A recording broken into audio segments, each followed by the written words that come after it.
This is the CHGO Cubs podcast. My name is Corey. I am joined, as always, by Brendan, and we are coming to you on Sunday, September 22nd.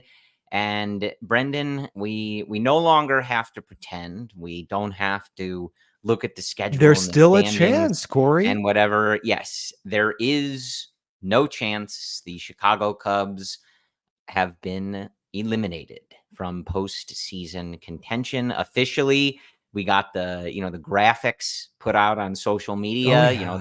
the sad Craig Counsell face and stuff like that. They are done, Brendan. So Done. welcome in if you're watching on the YouTube feed, if you're listening in your podcast apps later. Also, hello. If you are watching live on YouTube, hop in the chat. Let us know what you're thinking about. Rough day in Chicago sports, Brendan. I mean, the Cubs win to finish off this series with the Nationals, but not a good Bears game in Indianapolis, and a rain delay ridden game at Wrigley Field for the now eliminated Chicago Cubs. Here we are.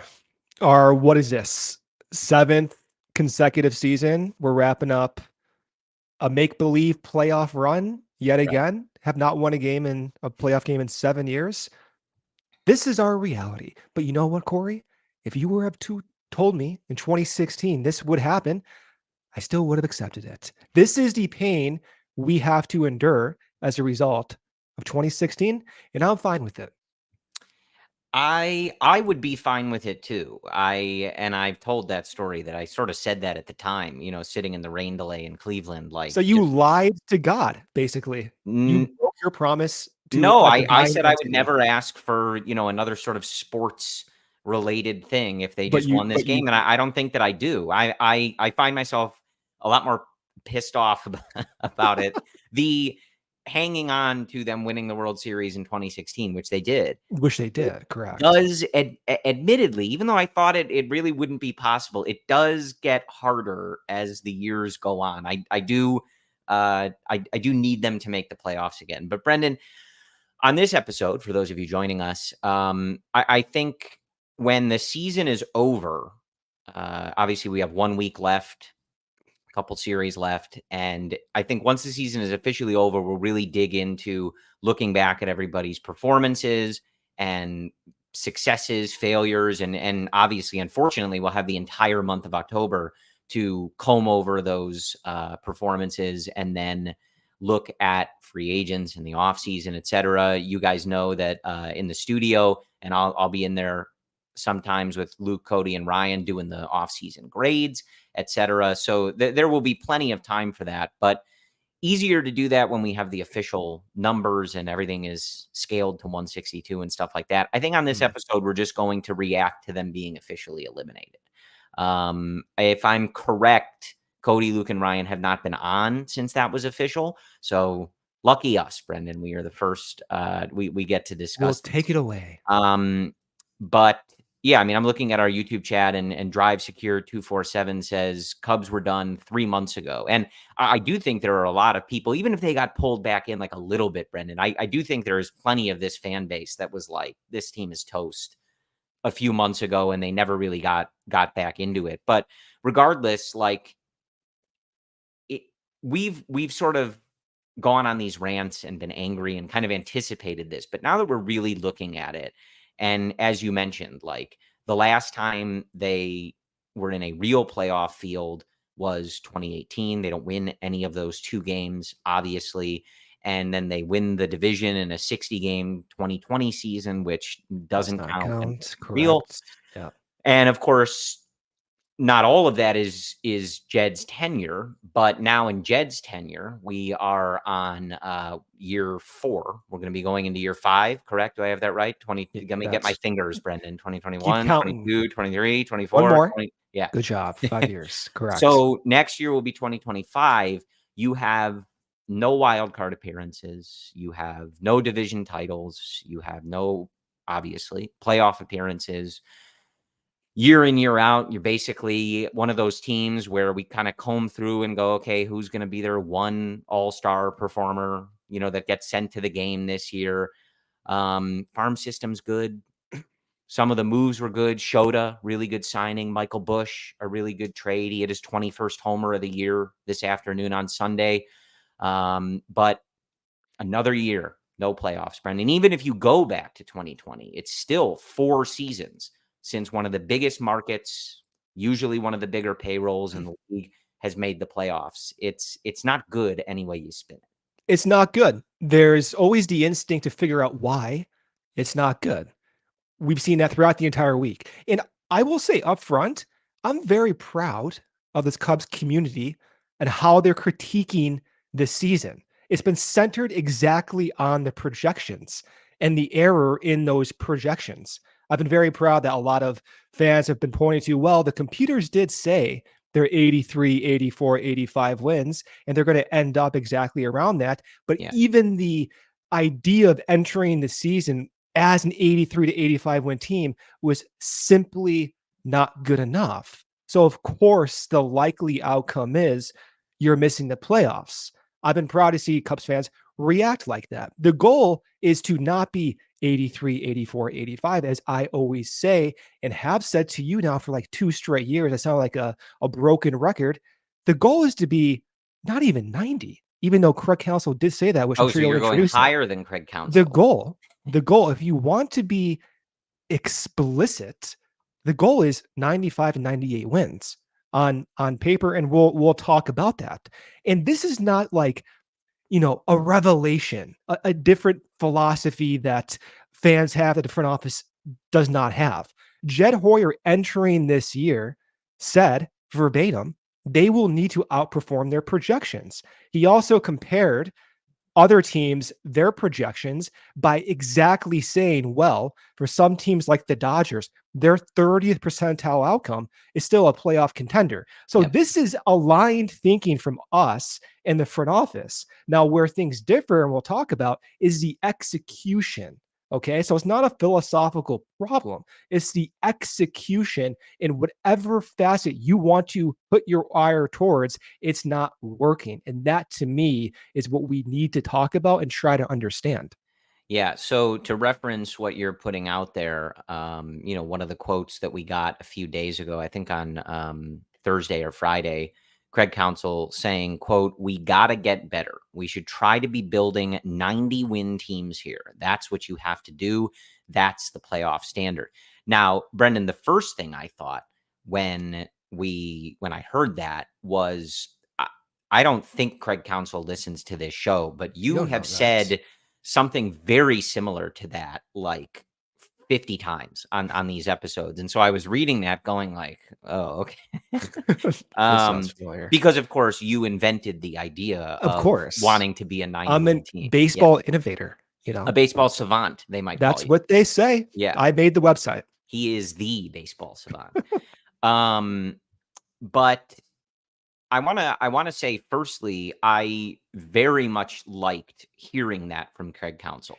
Some fans did not. I will point that out. They thought that was too critical and deflecting responsibility away from Craig Counsell's job as a manager.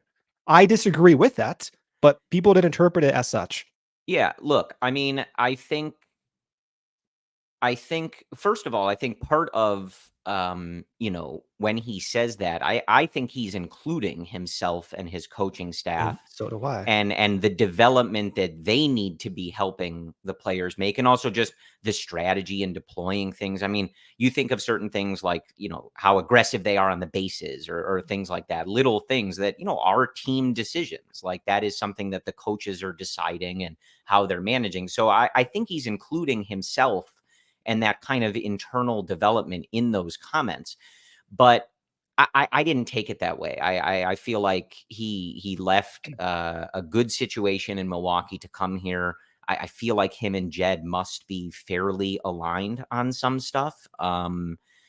Unless he, came here and was like completely bamboozled by whatever they, talked about or he saw. But I would be very surprised if there was any like serious level of disconnect this early into a relationship like that. I have thought about this, and I'm not implying that there was. The time from meeting Jed to signing the contract was very fast. They Sure. met in that coffee shop, whatever it was, and Sure. then he But signed 48 hours later. And I'm I not guess criticizing Craig, I know. but just saying it's not possible to get the full picture in that short of time span. Just Yeah, I saying. guess I would just say that Craig has spent enough time with one of their biggest competitors that like it's not like he would look across and be like, "Hey, they don't spend as much money as I thought they Yeah. did." It's like he knows. Like he knows what the Cubs are doing. That's all I'm saying. Yeah. But regardless of how I didn't take it that way. I guess I understand why people might have, even a little bit, but I I am glad to hear this because it is not good enough. This isn't good enough, and what they came into the season with wasn't good enough.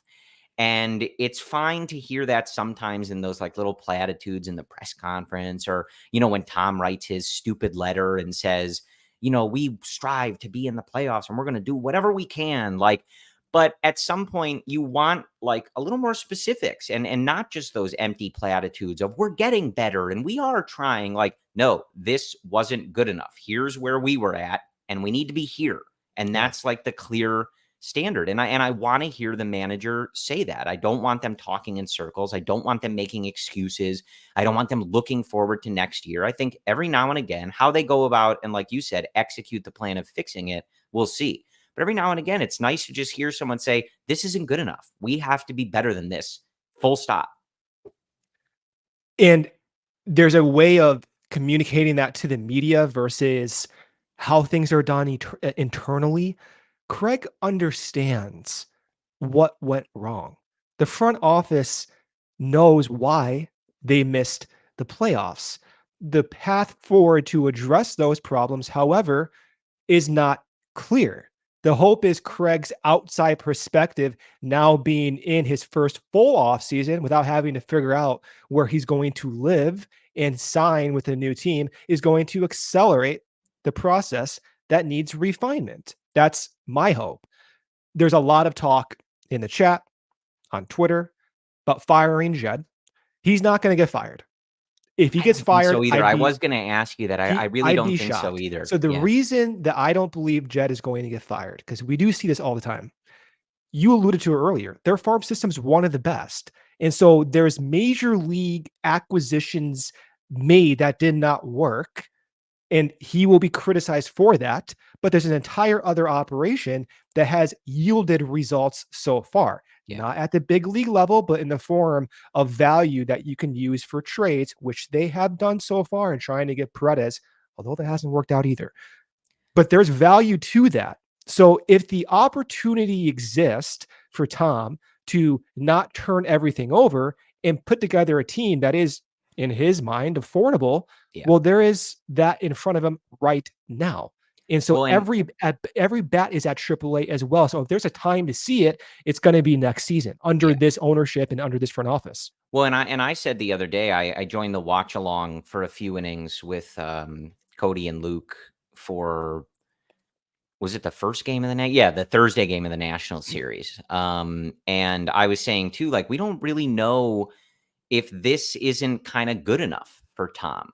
Like, of course he wants playoff revenue. Of course, like it's not good enough to a degree, but like we don't know that, like, if they feel like they are building something, like you said, if they really do feel strongly about the guys in AAA and the future to come, like they made it to what, the beginning of September, the first weekend of September, where they were like loosely still in this race. There's a plenty of people at Wrigley Field. Is Tom like banging the door to Jed's office to say this isn't good enough? Like, or Well, is it it's like not. almost good enough? It's not, but I'm saying I think in some places I read or like discussions I see, there's this impression that Tom is like fuming and like boiling over with rage that they're not making the playoffs. And I'm like, I don't know, maybe, but like I feel like if they're like, as long as they're not like out of it by June, we don't really know that Tom is like crazily combing over all of this to the point that he's going to go fire Jed a year. That's all I'm saying. Right. I'm just not Right. expecting him to be fired. That's really the main point that I'm He did making. go over the luxury tax though this year. Yeah. So, that is a financial risk. Let's I take I the don't ad know. break here before we Yeah. get into the weeds. We'll come back and we'll finish this discussion. First ad break here is from Family Farms. Their culinary journey is woven with passion, dedication, and commitment to crafting the finest bacon-wrapped chicken, a timeless delicacy that has tantalized taste buds since 1974. Join them on this flavorful adventure where every bite tells a story of tradition, quality, and the enduring spirit of Family Farms. The tradition continues. Now you can find Family Farms bacon-wrapped chicken even easier. Look for them in the meat department at your local Woodman's, Mariano's, or Burkett's. Craving a taste of home without leaving yours? Check out baconwrappedchicken.com or click the link for our Amazon store, which includes the legendary Rocky Rococo's Italian sausage. And to find out where and when our new amazing Cajun Nation flavors will become available with an authentic Louisiana bite. Experience the flavor that's become family favorite for generations. Visit your nearest Woodman's, Mariano's, Burkett's, or on Amazon. Baconwrappedchicken.com. CHSN beginning October 1st. The Blackhawks, Bulls, White Sox have a new home. Introducing the Chicago Sports Network, CHSN. CHSN will broadcast more than 300 live games per year across the Blackhawks, Bulls, and White Sox, and will feature a full lineup of original Chicago-focused sports content. They're also Chicago-based, Chicago-built, and Chicago to the core, and they're bringing it to every corner of Chicago across our 77 neighborhoods and beyond. At CHSN, Chicago comes first. Visit chsn.com for more info or how to watch Bulls, Hawks, and Sox games all season long. Yes, we've got a new network in town. Looking forward to that. And I want to say hi to, I see our guy Cody Delmendo in the chat. 1 week until off-season grades, and then they'll dig into every player every day. Big journalism, Cody. I was going to say I said our guy Cody Delmendo, Cody national Jeff insider. passing Delmendo. I Yeah. see how it is. Yeah. Yeah, Cody Del Passin, they're calling him.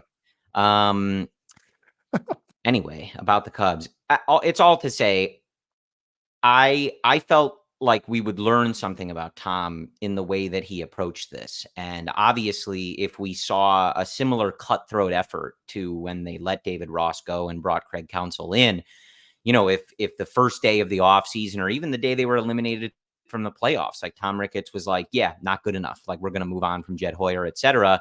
That would certainly tell you something about Tom Ricketts, wouldn't it? And his feelings about all of this. And there's still time for that to happen, but all their comments throughout the season, the way that things have progressed, like I just don't see it. Now let me put it to you. This is a different question. Would you do it? Would you fire Jed Hoyer? No. You vacillate on that. Like, it's too fast. So if you, first off, I want to make it clear. I have been unhappy for multiple years with Jed Hoyer. My frustration dates back to 2022 talking to you about this. So would I fire Jed Hoyer now? The reason I wouldn't now is because they were not thinking about doing so 2 months ago. So if they want to turn over a front office, I want the idea to be seeded early on. That way, when May or June hits next year and things aren't looking quite good, well, you have ownership percolating in the background, getting the information they need to make informed decisions. My fear is if they fire Jed Hoyer now, it's just too fast of a turnover. You have to get a whole new scouting infrastructure, a whole new baseball operations. This is not your same front office that Theo took over in 2011. In fact, Theo's entire regime was the first of its kind in having a presidency of baseball operations. So no, I don't think he should be fired. That being said, I do think they need to explore the possibility of moving on fast. So if they want to put the seeds in now, I'm fine with that. It needs to be better. Simply put, I don't think the team gets better by firing Jed right now. Yeah, I go back and forth on this. I mean, I'm with you, and I'll reiterate the point because I think your answer, if people only are in and out and only hear part of it, they may not fully get that. Like, Brendan's got a lot of problems with Jed Hoyer, folks. Like, let me tell you, I got days worth of text messages about process and decisions and things like that. So nobody is happy. Nobody is content. I do hear you, though, let's use Cohen from the Mets. Sorry to cut you off, but the David Stern connection with the Mets was never a surprise. We had heard about that for months. And in fact, Cohen was behind the scenes trying to orchestrate a new front office for quite some time. So it wasn't this abrupt turnover. It was carefully considered. So I don't think it's possible to do that right now and get things going in shape for a GM meetings, winter meetings in the next 6 to 10 weeks. It's too fast. Yeah. I think I tend to agree with you. Here's what I would say without knowing what the options are. That's the other thing. I think the Mets situation was such an obvious one because the candidate was there. Absolutely. It was all just like coming to a It head. was inevitable. I'm not sure that situation. You can always like go and try to poach someone and identify, a rising talent, things like that. But it's not quite as like glaring as it is right now. Like, oh, this is the decision, or I feel like I'd have to go back and look at it. But even like when Theo was coming over, there was like Yeah. rumblings of that. There was like a sense that maybe they would go out and make a big move and get someone to overhaul things, etc. We just don't have that sense. And but I also think that it's it's a tough decision for us to make. I know it's easy, on social media to be like, you gotta fire him, you gotta fire him. Here's what I would say. It's a very complicated process. You can always hire someone worse. There's always the chance that they fire Jed Hoyer and literally hire Carter Hawkins. You know what I mean? So like Or it, Dan Kantrovitz. you got to be careful. I feel like I like Dan Canterman's. I'm still I will unconvinced say, of his. as you were talking about that, I'm like, you know what? If you're gonna push me on this, like, just promote Dan Kantrovitz. Well, so but Let him I run the entire thing. I'm sort of push. I like him. I feel like I still don't really understand what exactly Carter Hawkins does or like what he thinks about anything. But I'm saying it can always be worse, and like you can always call for somebody's head, and then they give you some bland worse option. Look at the White Sox, right? Like Oh, everybody wanted Tony La jeez. Russa gone, and you got some other mess to deal with. So it's like, which is better? I don't know. um, the only thing that I think is important to note, it's not our decision to make, but what we can do as fans is say this is unacceptable. The job that Jed Hoyer has done is not good enough. And I think we have talked so much about what the key issue is in where the failing has been, and he's done a lot of good stuff. They have done really well at replenishing the farm system and getting talent to move through the levels. We're not talking about a lot of guys that petered out at like single A. Like a lot of these guys we were excited about a couple years ago have graduated to double A, then to triple A, and then they kill it at these levels in a lot of these cases. He's made some good trades. He's brought over some good players. Some of the signings look good. Seiya Suzuki looks like a really nice signing. Like I said, Shota, Michael Bush, things like that. Getting the big fish and getting those superstars. He has not shown an ability to do in any of the different ways you can do that. Drafting them, developing them yourself, trading for them, or signing them for whatever the most money is or whatever the most appealing contract is. And I would also say that the other failing, and this is a tough one because I don't know how many teams are great at this, but we've talked a lot too about that kind of like wasteful bottom of the roster spending. Even coming into this year, you're just wasting a lot of money on guys. And Drew Smiley had some good periods as a lefty out of this bullpen, but overall, like that does not look like a good signing. It's a lot of money for a guy that has ended up as a bullpen option for you and a very hit or miss one at times. You look at like Mancini, Tucker Barnhart, and just some of these other bottom of the roster moves that it's a lot of wasted money. And we can debate, the Kyle Hendricks thing, but that was also a pretty solid amount of money. And so the question is, in one off season with 1 year left on his contract, can he kind of like push the ball over the goal line and develop a winning team? I don't think there's any like confusion about what needs to happen next year. We all felt that this year, I hear Cody 1,000 times say they have to make the playoffs. It's playoffs or bust. Yeah. That's it. And if I remember correctly, it was like, if they don't make the playoffs, like goodbye, Jed. like next year, there's just no ifs, ands, or buts on that. It cannot be another like, well, we're an 83 win team. That is a failing. So Yeah. I don't think they're going to fire him. I have a tough time saying if it were me. Like I said, if I knew who I could go out and hire and who I could convince to come and run the entire operation, I might be able to give you a different answer. But the one thing I very clearly can articulate, he has not done a good enough job. Has he done an awful job? No. The organization isn't in disarray, but has he done a good enough job? Absolutely not. Not even close. The difference between 84 wins, which is what they're on pace to finish after next week, and 90 wins, it's not that different. Even though 6 wins might appear different, in reality, it's not different. I don't know if you're an F1 racing fan. I'm not, but I have friends who are. So you get to talk about racing, but I can't I'm talk not an about F1 guy, but the analogy came to my mind. Shut up over there. I don't want to hear. I've been listening to you for 8 years about this. it. For those drivers, they're all good. They all make a lot of good decisions in one race. If they make one bad decision, their cars are wrecked. And for baseball, it's very similar. This season, the decisions that did not work specifically were third base and the bullpen. Entering the season, Morel was predicted to be a 2-win player. He's no longer on the team.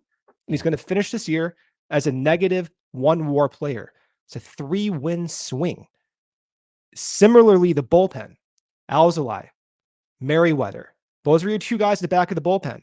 ALLCITY out for the year, Merriweather out for the year.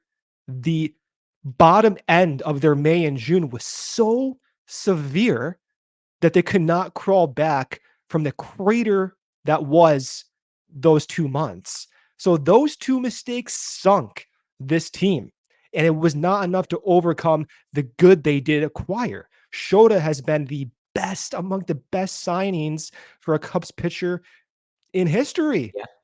Michael Busch has been a phenomenal trade. They've had good value from Crow-Armstrong's development. Justin Steele continued to be that guy that he was last season. A lot of good did occur, and they were able to rectify some of the problems in the bullpen that did hurt this team in July, August, and September with changes. So they've done a lot of good, but baseball is so advanced where a team like Milwaukee, they don't make errors like that. And so the front office, whether it be Jed's front office for the next one, needs to do exactly what Jed's doing without the big error that we've seen. The Mancini error, the Tucker Barnhart error, the Hosmer playing time error, the lack of developments from 2020 through 2023 that we saw, that is the big reason why we're having this discussion right now. And we can put large brushstrokes over this and not try to find the small details and be very specific.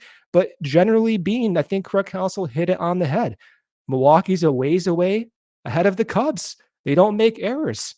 Whatever that entails, scouting, development, acquisitions, signings, etc., they do a better job than the Cubs in every single facet of their organization.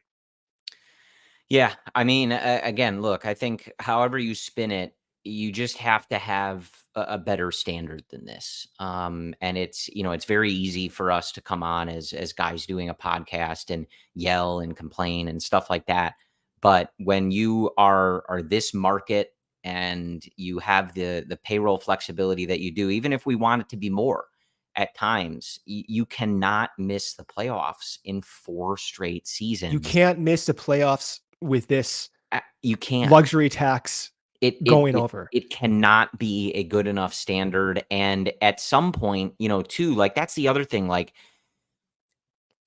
Jed gets paid a lot of money. And whether some of the process was good, a lot of the process was good, and stuff just doesn't work out or guys get hurt, whatever, like you've had 4 years, you get paid a lot of money to be the president of a baseball team. You have to get results. That's it. You can't. Sometimes you can look at a season and like say, tough one, like the Atlanta Braves this year, like tough one. Like they lost so many guys to injury. They lost the, Cy Young favorite coming in. They lost an MVP candidate coming into the year. Like they've lost so much talent, and they're still in it, but they're probably going to finish like just short. Happens. Like you're not going to look at Anthopoulos and say, all right, get him out of here. They didn't make the playoffs. It's like, okay. But Jed, it's like year after year after year. If you're going to try to thread that needle, you got to do it eventually. It But I doesn't don't think matter if he's you would look trying back. to thread the needle. The goal is clear. He said it himself. He wants a 30th percentile outcome. That's bad to be a playoff contender. It's not him going into the season be like, all right, let's hope this 84 win team hits. It's the decisions have not worked to get them beyond 84 Yeah. into 90 win territory. Yeah. And because I said this just to Jonathan's point in the YouTube chat, he asked, do they have payroll flexibility? What I meant was they spend usually in the top 10, at least in the league, sometimes in the top 5. That's what I meant. Like Milwaukee or, a team like Pittsburgh or Cincinnati in the years that they're competitive once every 25 years. They don't have that. They have to get every move right. Everything has to work because they're playing on a much thinner margin than everybody else in the league. The Cubs are over $200 million every year. At some point, like that, you have to be able to make that work. Other teams are making it work with far less. Like, so that's what I meant by payroll flexibility. Trust me, I wish they spent $500 million and went into I wish they had to make up a tier of the luxury tax for what the Cubs were in, but I don't get to make that decision. Let's take our second ad break here, and then we will come back and continue complaining about the Chicago Cubs. If that is indeed what you'd like to continue doing, Brendan. Well, we got nothing else to talk about. Penrose Brewing, Geneva, Illinois. Seltz Up hard seltzers with real fruit, led by Lemon Seltz Up, a national gold medal winning hard seltzer with real lemons. They created a unique twist on a lemon shake-up with a house-made hard seltzer and pureed lemons for a throwback to warm weather and county fairs. Also available is Lemon Tea Up, a half and half inspired hard seltzer. Just released also this year is Transfusion Seltz Up, inspired by a popular golf cocktail with grape, ginger, and lime. Penrose is available at your local beverage retailer or visit Penrose's taproom in Geneva. And for more information, go to penrosebrewing.com or follow them on social media at Penrose Brewing. If you're in the market for a bigger vehicle, find savings to match at Ray Chevrolet this September because truck and SUV month is going on now. Head in today to shop their huge selection of new Chevy models at new low prices. Right now, take $3,000 up to $12,000 off MSRP on most new Chevy models, or cruise in the fall your own way and shop over 125 of their vehicles priced under $20,000. As one of the top selling Chevy dealers in the Midwest, you'll always be able to shop one of Chicagoland's largest Chevy inventories. Visit our partner this September at their location on Route 12 in Fox Lake or at raychevrolet.com. And if you've heard of Ray Chevrolet, then you've also heard of Ray's Price Promise, their guarantee to make your next vehicle more affordable than ever with no price changing, no add-ons, and no hidden fees ever. That means the incredible prices we're talking about now, you can expect to see them the very same day when you shop Ray Chevrolet in store or online. Shop truck and SUV month all month long by visiting Ray Chevrolet, Fox Lake, or raychevrolet.com. They've been serving the community since 1963. Together, let's drive. All right, Brendan. Yeah, I see it in the YouTube chat a lot. In particular, something this year, the bullpen construction, and the lack of. I do look back on that, and I know we talked about it in the offseason. Typically, not big on spending a ton on bullpen guys. Like I was never into the idea of getting Josh Hader and like signing up for a big contract like that for, um, a reliever on the older side, stuff like that. But for their lone move, like you can go back, like for sure last year, I said a dozen times that Alzolay was not on a good team, on a World Series contending team. He's not going to be the closer. If everything came together for the Cubs and they were contending for a championship, he was not going to be the person that was closing out Game 6 of the World Series in the future because he doesn't get enough swing and miss. And then you rely on Leiter and Merriweather and throw in an aging Hector Neris to kind of like cobble this together.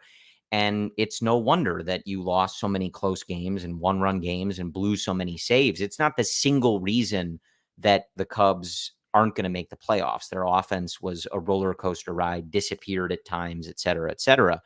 But it's a very easy one to look at now and say, man, like if you had just paid attention to what happened to the bullpen in 2023 and done a little bit of course correction to ensure that that didn't happen, you might be still competing for these playoffs. But it's an example of one of those key frustrations for me with Jed was it's difficult to turn an offense into the, we use this quote all the time, the group that blows teams out, as Jed said, the best teams do.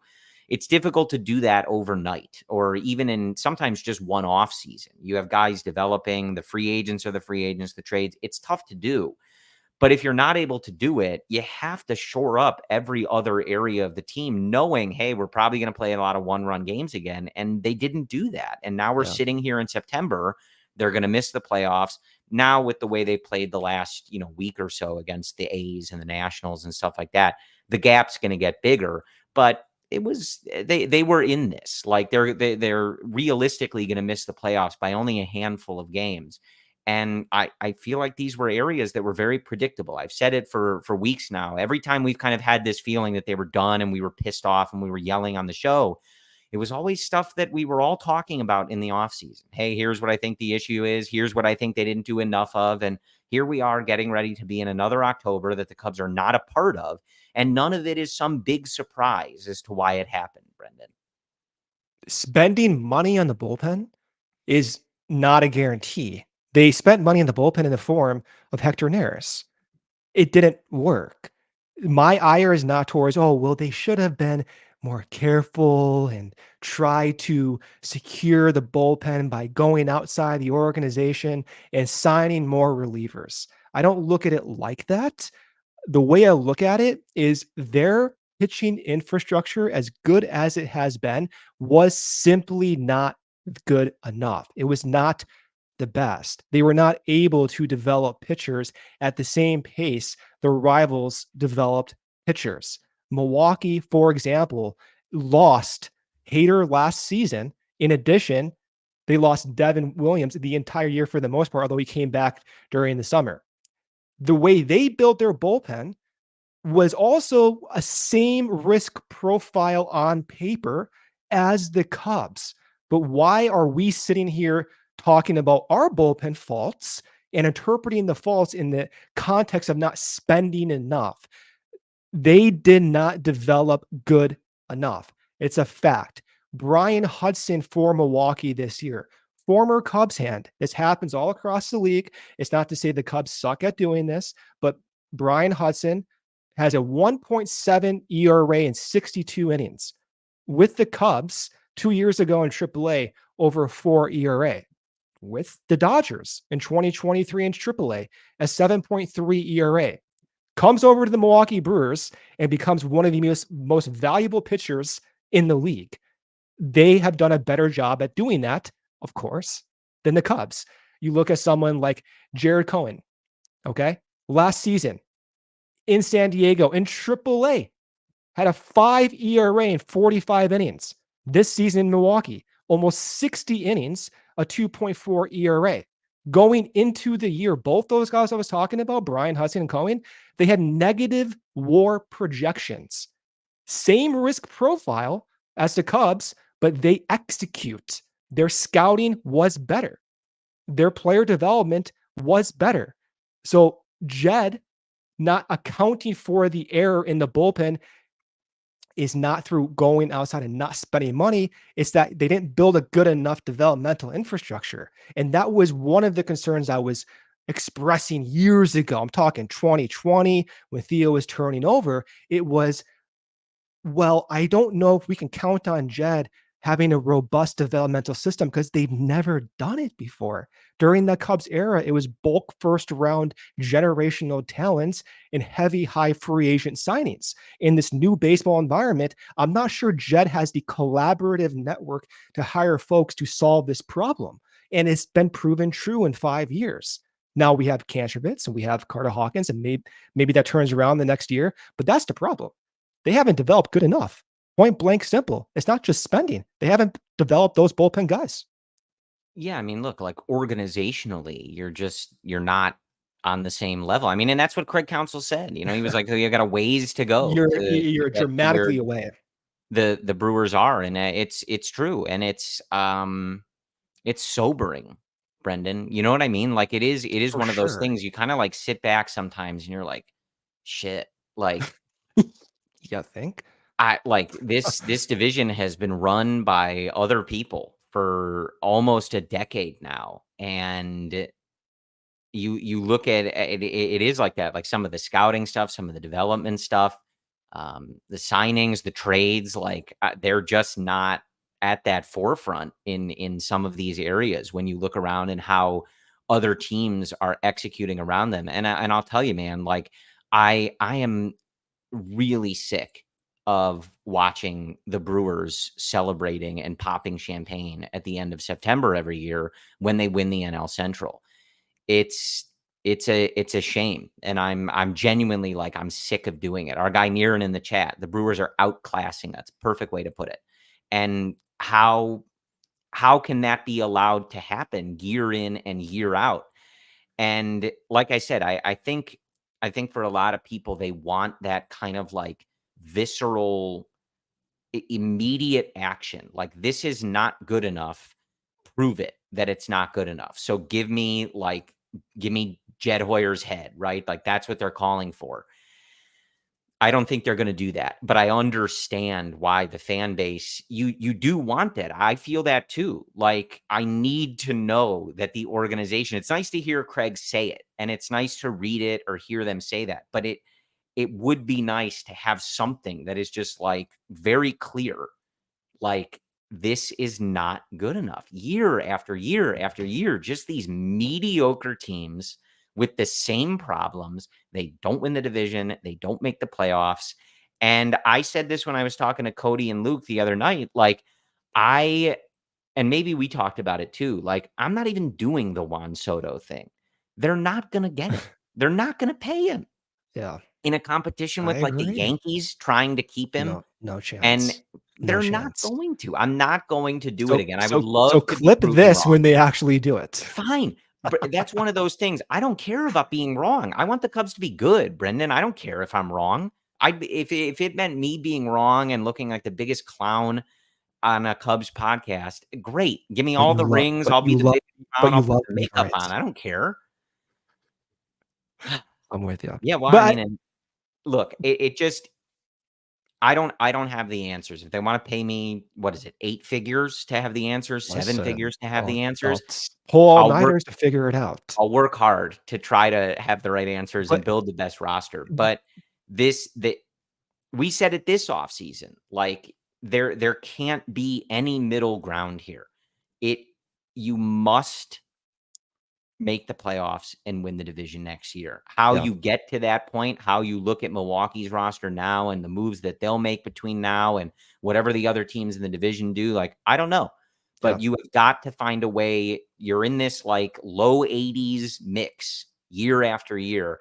You're going to have to find a way to add like probably 8 to 10 wins to this roster. And it's not an easy task, but there's no other choice.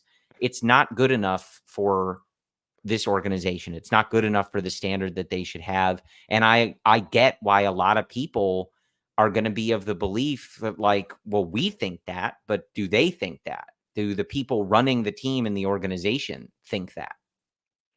And I know you're going to say they do, but at some point, like the words and the actions have to Will you match. read my mind? You're reading my mind over there? which is well, no, I what I was feel about like to say. I feel like you're going to say like, well, of course ownership wants to make the playoffs. Yeah. They want the playoff revenue. They want to sell merch. They want people at all the bars and the Hotel Zachary and stuff like that. And of course, Jed wants to keep his job and keep getting paid and win championships. Of course they do. It's like they're working in this industry to succeed and be successful. Yeah. But at some point, the words have to match the actions, and the level of urgency that they need to have needs to be something that we see in how they attack this offseason and how they try to build this roster. Because otherwise, we're going to get stuck in this perennial cycle of, well, we don't want to mortgage the future for any single season, and we're waiting for this guy and then this guy and this guy. And we're just going to be in this never-ending cycle of, well, everything is like sort of good, but we're never ready to like push everything in and risk it all. And it's like, look, man, sometimes that's what you got to do. I totally agree. And you've heard me say that for years. It's different risk assessments or interpretations of what risk is. I don't want to go off on a tangent before, I skip this ad break here, but just briefly, you need both. Like if they go out and make these big splashy trades or signings, if they fail to develop the bullpen again next year, they're going to be in a similar spot, maybe slightly better, but still similar. So when we talk about, okay, we want them to spend more money, equally weighted, I need them to develop better. This entire organization needs to do everything to better. be better. Yeah. It needs to be better. Yeah, 100%. And I hate to be so general about it, but the detail that requires success is simply not understood by us. And quite frankly, not understood by the Cubs currently. So they also don't exactly know how to address this, which requires them to fail as fast as possible so they can fix it as fast as possible. And that's exactly the reason why I've been so, at times, a little perturbed at the slow, I don't want to call it slow, but some of just the standard pace of promotions to the big league level, Crow-Armstrong's brief demotion, stuff like that. So I've always been under the mindset to be a little bit more aggressive, stupidly aggressive, because the likelihood is the current path forward is likely going to be mediocre. So let's just get this whole entire process going. Let's be fast with this and figure out what works. All right. Let me do the ad break here because we're going to get way ahead. We'll come back. We'll finish up this discussion. Okay. We have Empire Today. With Empire Today, you get shop at home convenience, the right product for your needs, quick and professional installation, and a low price guarantee. Their virtual floor designer is a great way to see how new floors will look in any space. It's easy. Just snap a picture and instantly see how new floors will look in your room. Shopping for floors at a big box store can be frustrating. You might talk to someone today who was working in plumbing yesterday, but flooring is all Empire Today does. They live and breathe flooring, so you can be confident you're getting honest, upfront advice. Schedule a free in-home estimate today. All listeners can receive a $350 off discount when they use the promo code CHGO. Restrictions do apply. See empiretoday.com/CHGO for details. Speaking of CHGO, not a good day for Bears fans. Sorry. It looks pretty brutal, but tons of content. We had a huge event where tons of fans were watching the games with Braggs and Hogan, everyone. We have Brown, we have Briggs on their show. It's been really fun personally for me watching these guys. I loved Lance Briggs growing up. I was a big Bears fan growing up, and the Cubs kind of took over my brain, and I still like the Bears, but Briggs was my guy. So the fact that I'm blogging on, to StreamYard over here, and Lance Briggs is showing up in my feed, I'm like, oh, that's pretty cool. So listen, I think, of course, I'm biased, but the Bears content we're seeing, I think, is like the best. We have a lot of fans. We have former players. I'm learning a lot. Caleb Williams, fight on. I got that connection. It's been very fun to see. Well, and Brendan, too, I want to add, if you are looking to get in on the action, the Bears crew is going to London in October. If that is maybe too much of a trip, they're also doing a road trip playing takeover. A game in London? Yeah, in Phoenix when they take on the Arizona Cardinals. So I know we're a Cubs show, but we're heading to the off season and everybody's pissed off about the Cubs. So taking this opportunity to not only direct you to all of the great things at CHGO, which you can check out at allchgo.com, look into becoming a diehard. You get access to the Discord, free merch, access to events, discounts on events. But I do think our Bears coverage is the best in the city. They were at Joe's on Weed this afternoon for that game against the Colts. Joe's on Weed. Yeah, like you said, pros, Cole Kmet's show, 85 Sick. with Cole Kmet, and road trips, takeovers, events, everything you can, possibly want. Tailgates. Don't forget the tailgates. That'll be back next Sunday when the Cubs play the Cubs.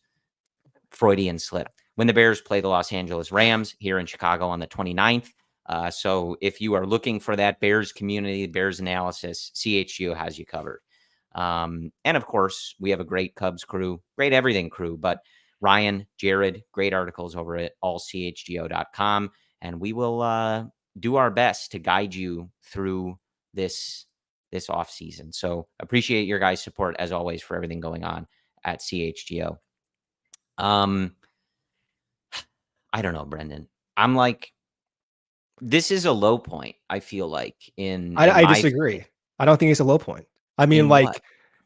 of course, it sucks to see, but this was always the likely outcome. The low point. Sure. I just mean, I think, let me clarify that, because it is certainly not a low point in terms of the state of the organization in my life. Brendan and I are a similar age. We're in our early 30s.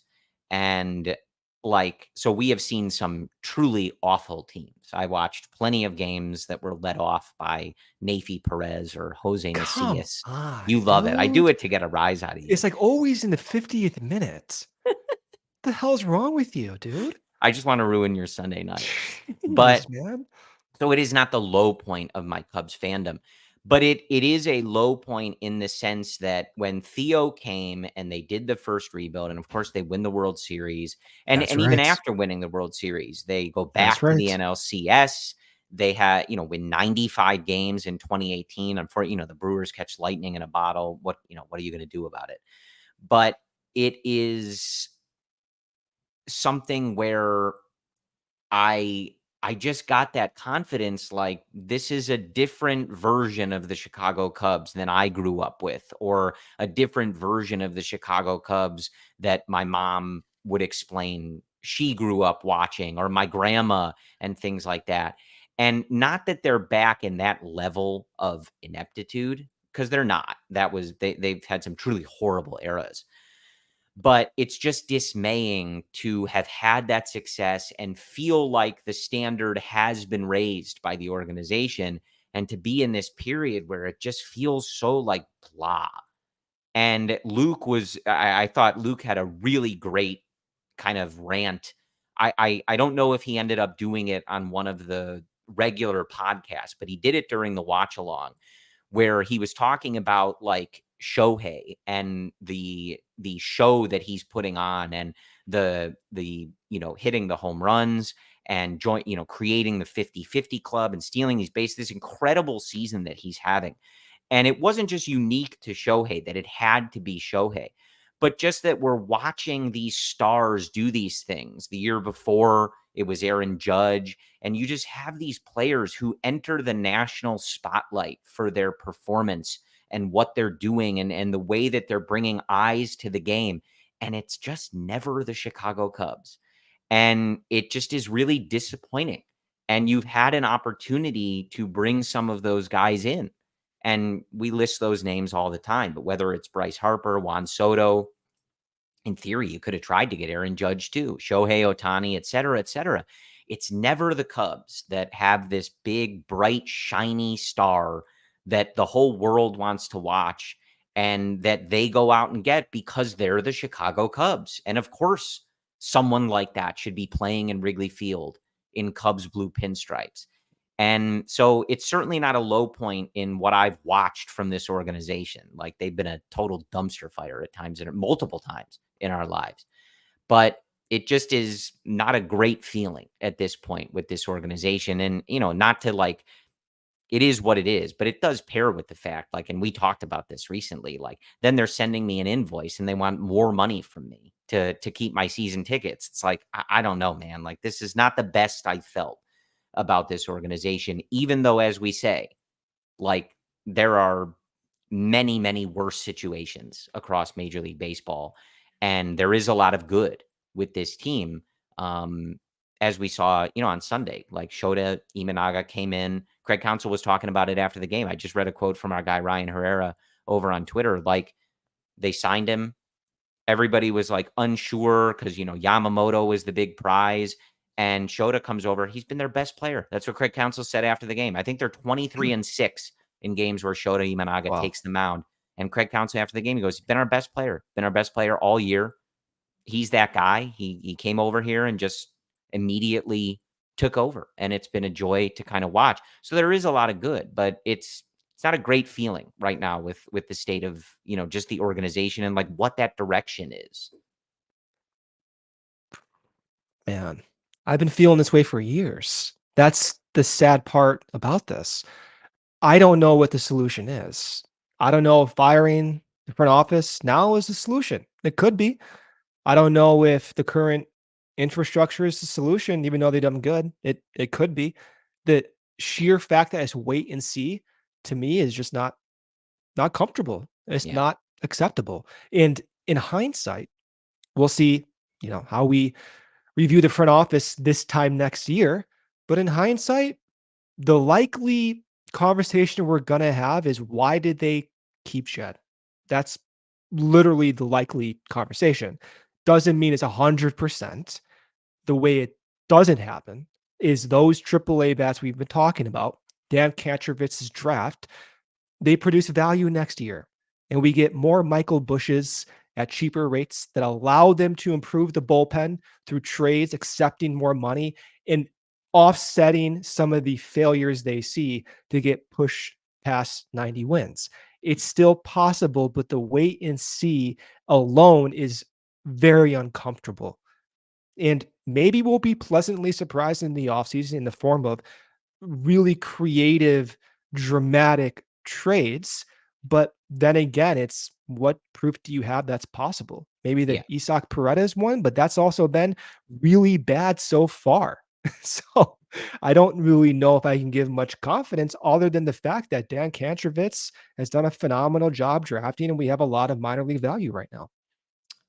Yeah. I mean, I think very clear, what this organization kind of where the level they need to get to, how exactly they're going to do it. I'm not sure, but again, I sit and my kind of largest complaint always continues to be how many issues it was that were so kind of easy to see that this offense would be inconsistent. You were relying on too many things to go right. You were taking a complete risk at both corner infield positions. One of them worked swimmingly. The other one didn't work at all.